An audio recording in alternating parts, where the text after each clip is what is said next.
Okay, so Assalamualaikum warahmatullahi wabarakatuh dan salam sejahtera. Okay, so dalam video ini kita akan melihat ataupun mereview kenapa gold naik. Okay, dan in fact saya memang target untuk naik. Okay, so jom kita masuk kepada chart kita lah. Okay, so saya padam dia semua. Okay, so now okay, so gold, okay, first kita kena kaji dahulu kenapa berlakunya kejatuhan di area sini, okay. Sekejap saya nak customize sekejap, okay, saya nak masukkan triangle, okay, dan saya nak letak satu lagi, okay lah, okay, triangle, okay. So kenapa gold dia membuat kejatuhan di area sini, okay. Okey, gold membuat kejatuhan pada Jumaat yang lepas, okey. Pada Jumaat yang lepas, betul? Okey, so kenapa dia jatuh dekat sini? Okey, so jawapan dia simple. Okey, pertama kita ada apa nama dia ni? Just sekejap. Kita ada resistance, betul? Okey. Kita ada resistance di area sini, betul? Okey. Okey, kita ada sekejap, saya nak apa nama dia ni, edit dia punya rectangle, okay. Okay, so now dekat sini kita ada resistance, okay. So kalau kita marking H4, betul, kita just cukup marking highest body bolt lah, okay, di sini, okay. Okay, so kita punya resistance di sini, okay. So now kalau kita tengok di daily di H4 kita ada kejatuhan, dan kalau kita nak ukur kejatuhan tersebut kita boleh menggunakan Fibonacci lah, of course, okay. Dan kita boleh mengexpect untuk menggunakan Fibo musang, okay. Okay, alamak, sekejap, mana dia?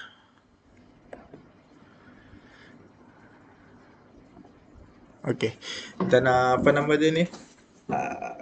Waktu ni gold telah sampai di area TP3 lah. TP3 untuk H4, okay. Di mana kita hanya boleh dalam istilah Fibo musang kita hanya boleh apa nama dia ni? Kita hanya boleh ubah ini position Fibonacci di antara shadow, okay, ataupun ke body. So kalau kita ambil shadow, kita juga telah hit di area TP3, okay, dengan candlestick punya shadow lah dia datang, okay. So now kalau kita tengok lagi sekali, apa nama dia ni, dekat area sini kita ada yang namanya support, betul. Kita ada support di area sini, okay. Support, okay, kita ada support, okay. Kita ada support dekat sini, okay. And in fact ini juga adalah area swap zone lah, okay. Sini resistance, drop, okay, and then breakout, okay, and then support lah, okay. So now kita tahu bahawa kejatuhan di sini yang berlaku di atas ni telah sampai di maksimum TP, which is TP3 lah, okay.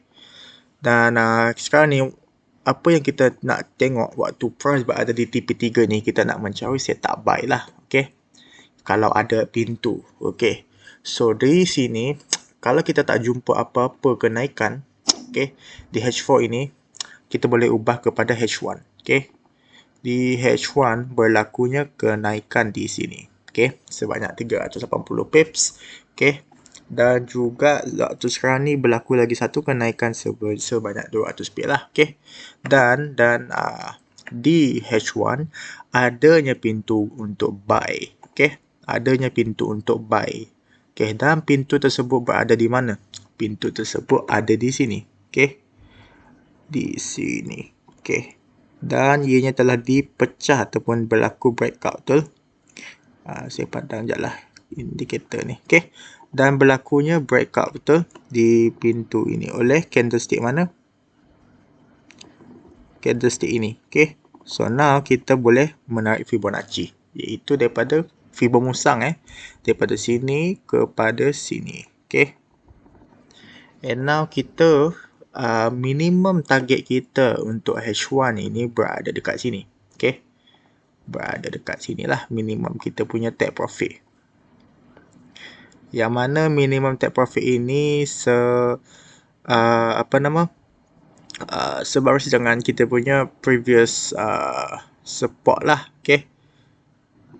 Support become resistant. Kalau nak lagi clear, pergi kepada M15. Okay.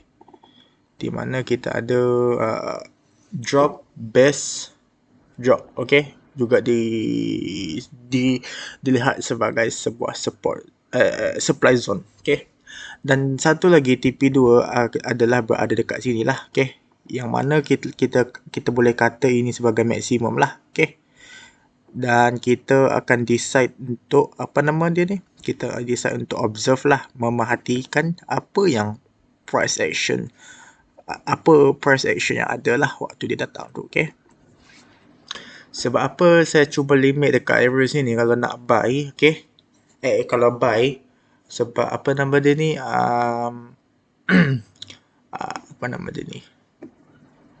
dekat daily. Okay, dekat daily.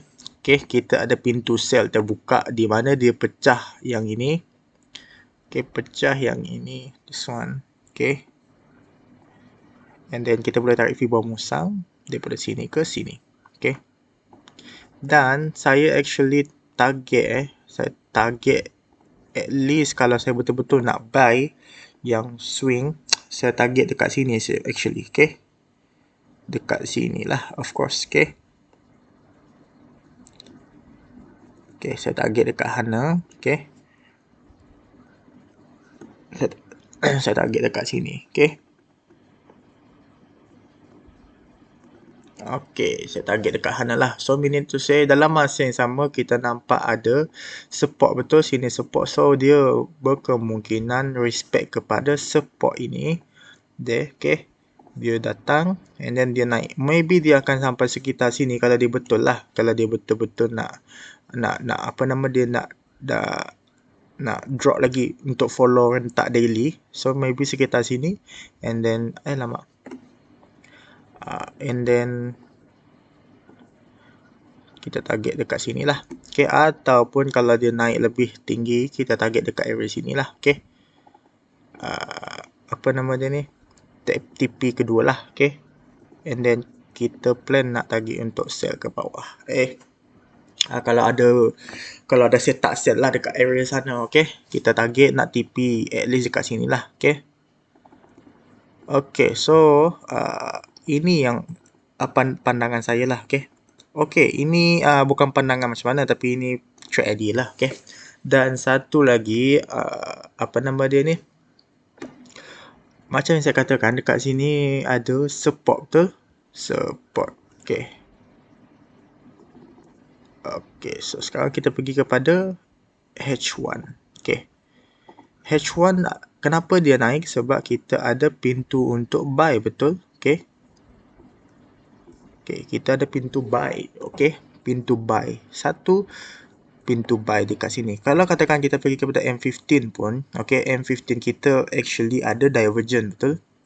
Di mana divergent berlaku? Okay, kalau based on sistem ETS, okay, sistem ETS, kita kena identify divergent. So, di mana divergent tersebut berlaku? Di area sini, okay. Yang kita nampak dekat sini adalah area divergent, okay. Di mana price membuat lower low tetapi indikator volume kita ataupun AO escalator kita, dia membagi perjalanan ke atas, okay, di M15.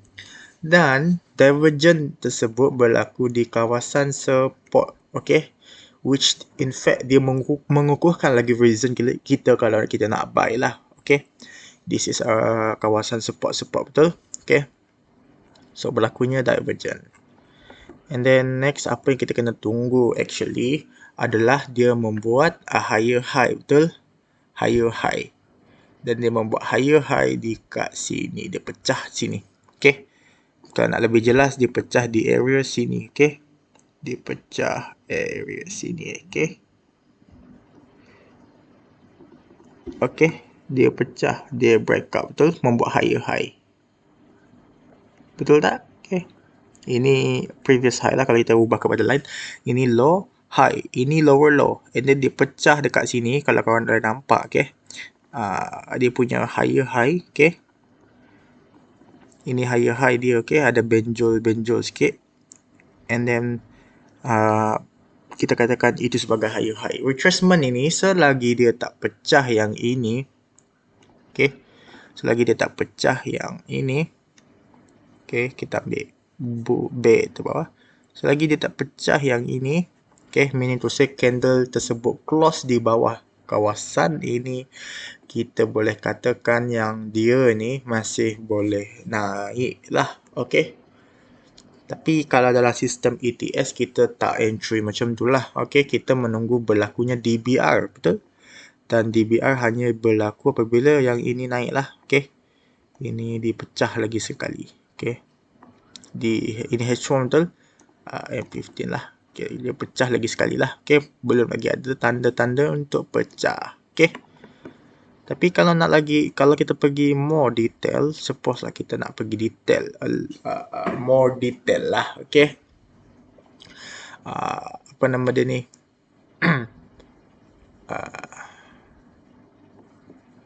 Kita boleh try 5 minit lah 5 minit.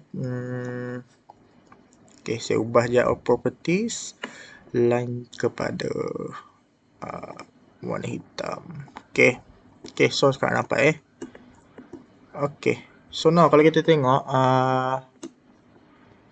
kalau kita tengok, kita ada low high, lower low, low high, lower low. Okay, sini kita kata lower low, dan kita punya lower high adalah dekat sini lah ataupun kita label lah kita label this is our low. Okay, ini M5 5 minit. Agak risky lah, semakin kecil, tetapi semakin kecil semakin cepat lah, tetapi ingat risky. And then lower low dekat sini lah, okay. So now, pecah saja high ini akan membuat higher high, betul? Pecah saja akan membuat higher high, okay.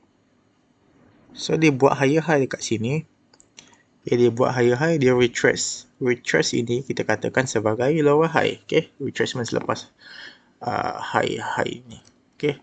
Kita katakan sebagai higher low, okay. Retracement selepas higher high ini adalah higher low, okay. So dia berlaku DBR lagi sekali di kawasan apa nama dia ni, di sini, sebab dia dah berjaya pecah ataupun breakout yang namanya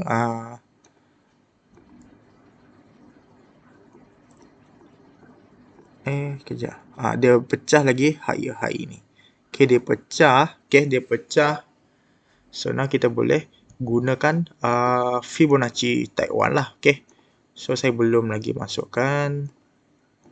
Okay, saya masukkan je 0.786 dan 0.5 lah. Okay.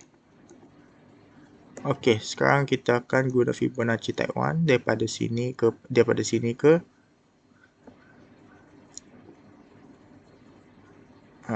sekejap. Kita guna okey. Kita nak ambil shadow, okey. Okey. Sekarang kita lupa lagi nak sebut satu, kita nak label dia sebagai 0.786, okay, and satu lagi 0.5. okay, 0.78 dan number ada dekat sini, betul? Dekat sini. Mana dia? Okay, dekat sini. Okay. Okay, 0.78 dan 0.5, okay. Saya rasa ini saya nak ubah color lah Saya nak ubah color dekat sini. Okay, ini adalah kawasan entry zone kita lah. Okay. Dan kalau kita calculate, risiko dia tak besar sangat. 38 pips, which mean kalau dalam sistem ETS, model yang ideal adalah $100. So, 38 pips hanyalah 3 0.8% daripada modal korang. Okay, meaning to say masih boleh dirisikokan lah. Okay, so korang entry sekarang ni, okay, maybe katakan waktu ni korang entry dekat sini. Okay, so dia sempat floating sekitar 32 pips and now dia running 10 pips. Okay, meaning to say masih floating lah. And saya katakan M5 ni makin kecil time frame makin risiko lah. Okay, risiko macam mana? Risiko yang saya maksudkan adalah kita katakan dalam the smaller the time frame, stability direction itu decrease berbanding higher time frame lah. Okay, kalau higher time frame itu dah ada jalan, barulah lebih kukuh. Okay, sebab yelah kita tahu time frame higher lebih reliable lah. Okay, the higher the time frame is, the reliable it is. Okay, so suppose kita nak pergi M1 lah. Ini paling gila lah. Time frame paling kecil lah. Time frame semakin kecil time frame semakin cepat lah. Okay, of course. So kita ubah semula, okay, kepada line chart kita. Okay, so ini adalah low. Okay, ini adalah high. Okay, ini adalah lower low. Ini adalah higher high. Okay, okay, dekat sini adalah higher low. Okay, breakout saja higher high tersebut berlaku DBR, betul? Dia pecah. Okay, berlaku DBR. And then kita tarik Fibo daripada ending pilihan DBR, shadow to shadow. Okay, and then entry korang berada dekat mana? Entry korang berada dekat 0.786. Okay, 0.786 dan 0.0. Sekejap. Bukan 0.5, salah. 0.618. Okay, 0.618. Patutlah rasa macam besar je. Okay, so entry zone korang berada dekat sini. Okay, ini entry zone korang. Okay, dia naik, dia masuk dalam. Okay, dan kalau kita kira risiko hanya tak 10 pips. So dalam sistem ETS, kalau range antara 0.786 ke 0.618, korang boleh adjust stop loss korang berada di confirmation ataupun in case of this higher low lah. Okay, dengan syarat 0.786 dan 0.618 range dia, risiko dia tak melebihi 10%. So ini 10 pips, which is 10 pips daripada modal $100 adalah 1%. So masih boleh pindah dekat sini. Okay, so kita katakan kita pindah dekat sini, which is around 4 to 440 pips lah. Okay, lebih logical lah. Okay, dan dia waktu sekarang ni dia boleh jalan sampai highest dia pergi 96 pips lah, 96 pips. Okay, dengan stop loss 40 pips for 1/2 lah, hampir 1/2. Okay, dan kalau nak bijak, kalau nak take profit dia, korang boleh ubah lah. Macam entry dekat M1, katakan take profit based on direction higher time frame, itu pun boleh. Kau nak outsmart the system lah. Okay, tapi ingat, the more semakin rendah kita punya time frame ataupun the smaller the time frame we use, the higher the risk lah. Okay, so of course kita akan based on 15 minit lah. Okay, 15 minit lagi cantik ataupun lagi selamat lah. Okay, tapi lama, and berkemungkinan adalah kita tak sempat ataupun we miss the trade, we didn't catch the trade. Okay, sebab apa? Sebab waktu ni DBR belum berlaku lagi. DBR belum lagi ada. Meaning to say, DBR tak ada, entry pun tak ada. Dan kita tak boleh tarik Fibo sebab tak ada DBR. Kalau katakan DBR berlaku, suppose dekat sini lah DBR berlaku, tak ada retracement. Okay, tetapi dekat sini dia turun dekat sini. Kalau korang buy, kita dah actually agak berbahaya sebab kita ada satu dekat sini support. Okay, support dekat sini. Okay, this is our support. Okay, yang mana kalau dekat support actually kita kena mencari divergent macam yang kita buat dekat sini tadi.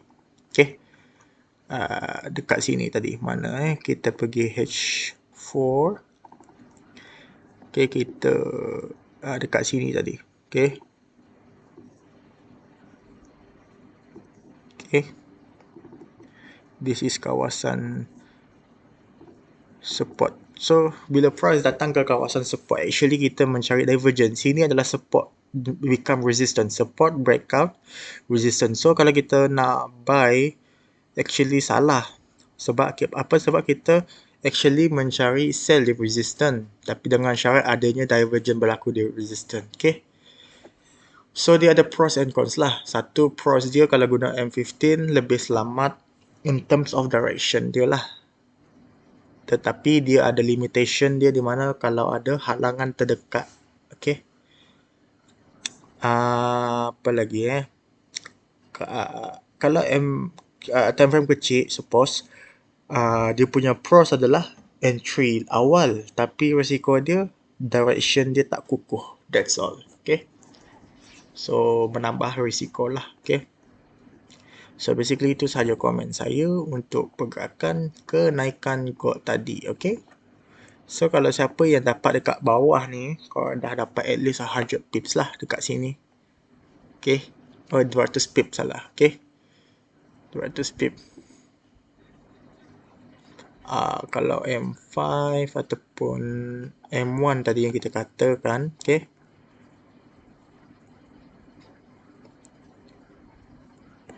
Dekat sini tak ada divergent.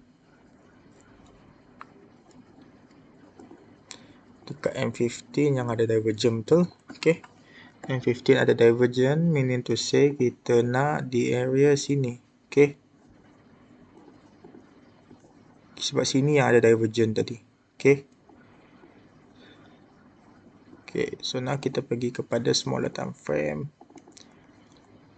Di sini yang ada divergent yang sah ataupun kita katakan sebagai dah ada divergent di M15. So kita mencari pecahnya.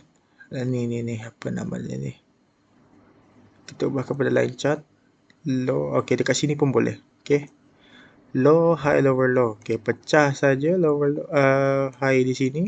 Okay. Pecah. Okay, retracement, and then pecah lagi satu dekat sini. Okay, pecah lagi, pump. Okay, so DBR dah ada lah. Okay, so DBR dah ada.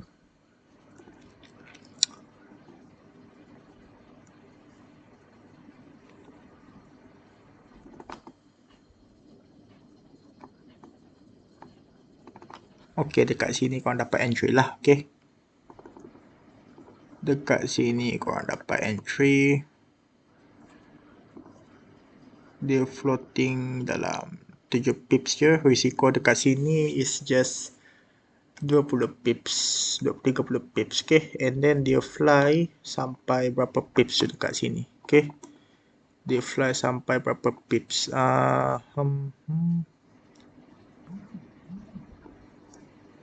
150 pips. Okay, 150 pips.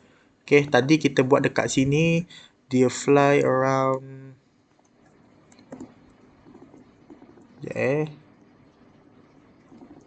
kalau dekat sini dia fly around 150 pips. Okay, 160 pips, 160 pips dia fly. Okay, manakala kalau korang dapat dekat sini yang tadi kita buat yang awal-awal tu around 90 pips kalau tak silap lah. Low high.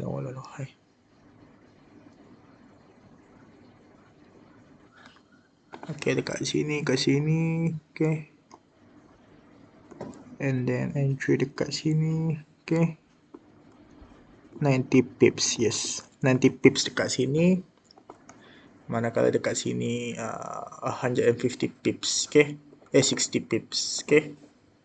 So, itu saja yang saya nak katakan, okay. So, thank you for watching and stay tuned for another video lah, okay. So, Assalamualaikum dan bye.